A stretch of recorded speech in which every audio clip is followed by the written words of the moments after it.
I'm Yancey Richardson, and I'm the founder of Yancey Richardson Gallery on 22nd Street in Chelsea. What makes you respond to an artist or a particular artwork? What I look for is work that is conceptually layered and that's beautifully crafted as an object. I mean, I think really what happens with me is that I meet an artist and I find them so brilliant. They see the world in a different way. They're often very prescient about what's going on in the world. And we've always had a very big engagement with female artists, artists of color, LGBTQ artists. And then you work with one great artist, and obviously you attract someone simpatico to that. Mickalene and I started working together in 2012.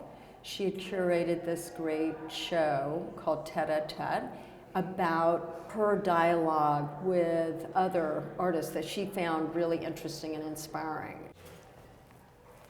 Here we are. Here we are. Hi. Hi, darling. Good to see you. As always, looking fab. Thank God you're wearing those shoes. Why?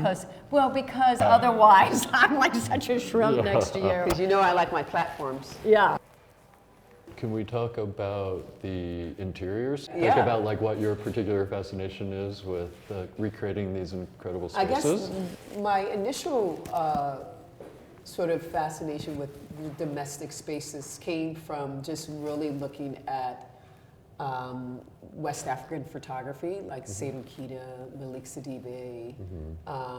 And once I started collecting a lot of these fabrics, like that flower pattern that you see in this sort of red, white, and blue pattern you see there, were fabrics that I acquired when my grandmother passed. And she would always just collect, you know, these fabrics and sort of make throws and throw them over the couch or the chair or something like that. So it was really reimagining those spaces from childhood and how to tell that story or use that as a personal narrative for my own work. In relationship to looking at Western photography, I wanted to find a connection.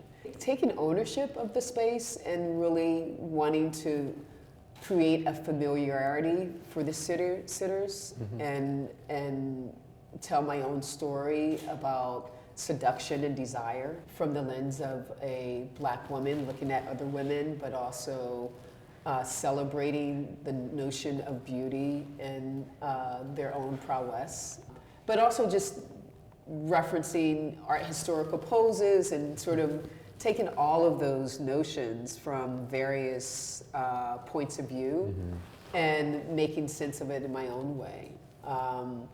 It was really kind of how can I work out the painting before painting. And photography became a way of drawing and seeing before actually jumping into the painting. And I just thought the photographs were so strong. Over the years, Yancey has always said, I think you may want to consider your photographs in this way. And I started really appreciating her insight on my work to make it better. Mickalene started recognizing in her own work that, oh, these are really great pieces just on their own.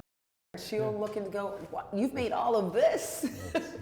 Which I appreciate, you know what I mean? But I think it also takes a very special person who is also invested in the artist's growth, you know?